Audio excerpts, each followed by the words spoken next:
Time in history. History में time दो part में डिवाइड होता है। एक होता है बीसी। बीसी का मतलब है before the birth of Christ. Jesus Christ थे जो क्रिश्चियन थे ना, उनके जन्म से पहले। एडी का फुल फॉर्म है एन्नो डोमिनी। ये मतलब है in the years of our Lord.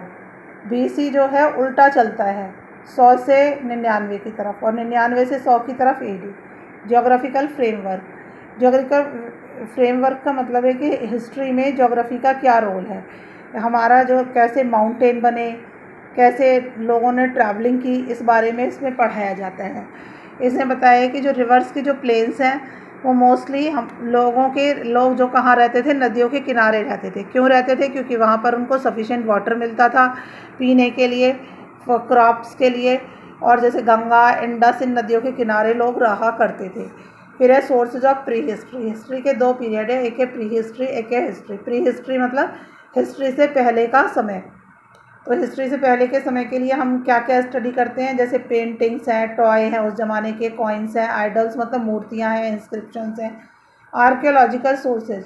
Archaeological sources ये होते हैं जो चीज़ें ज़मीनों में दब गई हैं, उन्हें आर्कियोलॉजिकल सोर्सेज कहते हैं। जैसे पुराने ज़माने की बिल्डिंग, पॉटरी मतलब बर्तन, ज्वेलरी, ये सब कुछ जो ज़मीनों के अंदर दब गया है। ह्यूमन स्केलेटन, मनुष्य की जो हड्डियाँ हैं वो दब गई हैं, तो ये सब आर्कियोलॉजिकल सोर्सेज कहलाते हैं। अब है टूल्स एंड वेपन्स, औजार और हथियार। तो पहले ज़माने, आज तो जैसे अब गन, राइफल ये सब कुछ यूज़ करते हैं, तो पहले इस तरह पत्थरों के बने हुए टूल्स और वेपन यूज़ होते थे जानवरों को मारने के लिए, दुश्मनों को मारने के लिए। इसके बाद है मेगालिथ्स। मेगा मतलब बड़े बड़े, लिथ मतलब पत्थर, बड़े बड़े पत्थर निकाले जाते थे, उनको भी यूज़ करते थे वो टूल्स की फॉर्म में। शेल्टर, रहने के लिए क्या शेल्टर मतलब रहने के लिए क्या जगह यूज़ करता था। तो जो अर्ली मैन था वो केव्स में रहता था। केव मतलब गुफा में। और अधिकतर वो जो बड़े बड़े एनिमल्स की जो बोन होती थी उसको हथियार के रूप में यूज़ करता था, लकड़ी को यूज़ करता था, इन सब से वो अपना घर बनाता था। ब्रांच ऑफ ट्री, केव में रहता था, बोन से, लकड़ी से। नदी के किनारे अपना घर बनाता था जहाँ पे टेम्परेचर, क्लाइमेट थोड़ा ठंडा रहे। पॉटरी मतलब बर्तन कैसे यूज़ करता था, केव पर अपना, जैसे अब घर है उसका ये केव, तो केव में ऐसे दीवारों पे पेंटिंग करता था अपने घर को सुंदर बनाने के लिए। उसके बर्तन होते थे, रफ पेंटिंग्स बनी होती थी। बर्तन किस चीज़ के होते थे, जैसे हड्डियों के ही होते थे, या फिर नारियल का खोपड़ा ओपड़ा, जो ऊपर का नारियल का हार्ड पार्ट होता है उसमें पानी पीता था। अब sources of history of ancient time. पुराने ज़माने की जो हिस्ट्री है उससे हमें क्या क्या मिलता है। तो एक तो हाथ की लिखी हुई जो किताबें होती हैं उन्हें कहते हैं मैन्यू स्क्रिप्ट। क्या कहते हैं? Menu script. Coins and inscription. Coin मतलब सिक्के, इंस्क्रिप्शन जो होता है जो ज़मीनों पे कुछ खोद खोद के लिखा गया है। और दूसरी archaeological records, written records. Religious and secular. Secular का मतलब है जिसमें ना ये माने कि ये हिंदू है या मुस्लिम है। ये लिटरेचर जो है इसके अंदर रिटन रिकॉर्ड्स होते थे। हमारे पास 4 वेद हैं। 4 वेद के नाम क्या है? ऋग्वेद, सामवेद, यजुर्वेद, अथर्ववेद। ऋग्वेदा जो है सबसे पुराना वेद है। वेद के अंदर बहुत पुराने महाकाव्य लिखे हुए हैं, पुराणाज हैं, जैन का लिटरेचर मिलता है, बुद्ध का लिटरेचर मिलता है। सेकुलर लिटरेचर, सेकुलर का मतलब जो किसी धर्म का ना हो, उसमें ट्रैवलर्स के बारे में मिलता है, किताबों के बारे में मिलता है। ट्रैवलर मतलब जिन्होंने यात्रा की है। 4 वेद हैं, स्पेशली बता दिया था, ऋग्वेद, ब्रह्म, अब ये है ब्राह्मण, उपनिषद, ये सब भी प्रोमिनेंट सोर्सेज हैं। महाभारत है, पुराण है, इन सबसे पुराने बातों के बारे में पता चलता है।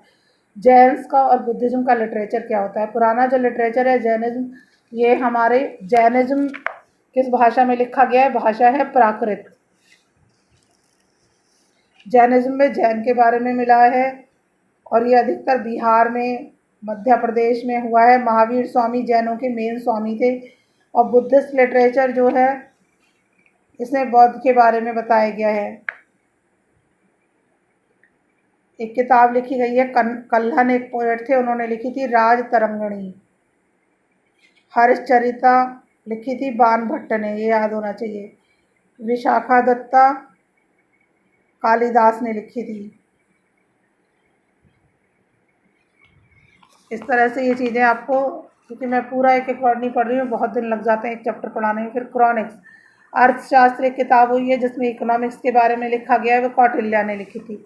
कॉइन्स एंड इंस्क्रिप्शन, ये कॉइन्स है, कॉइन के ऊपर जो खुदा हुआ है इसे कहते हैं इंस्क्रिप्शन।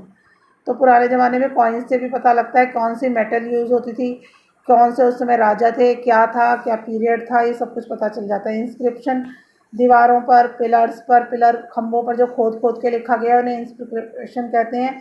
इससे हमें किंग्स के बारे में पता चल जाता है। जैसे एक इंस्क्रिप्शन है, ये अब इंडिया का साइन है, तो इसके बारे में पता चल जाता है। इंस्क्रिप्शन जो होते हैं, जैसे हड़प्पा में 3000 BC के आसपास का इंस्क्रिप्शन मिलता है। और फिर दूसरे आर्कियोलॉजिकल सोर्सेज क्या होते हैं, वेपन, पॉटरी, ये सब कुछ, स्तूपा, बुद्धिस्ट टेम्पल, ये सब कुछ हमें पता चल जाते हैं।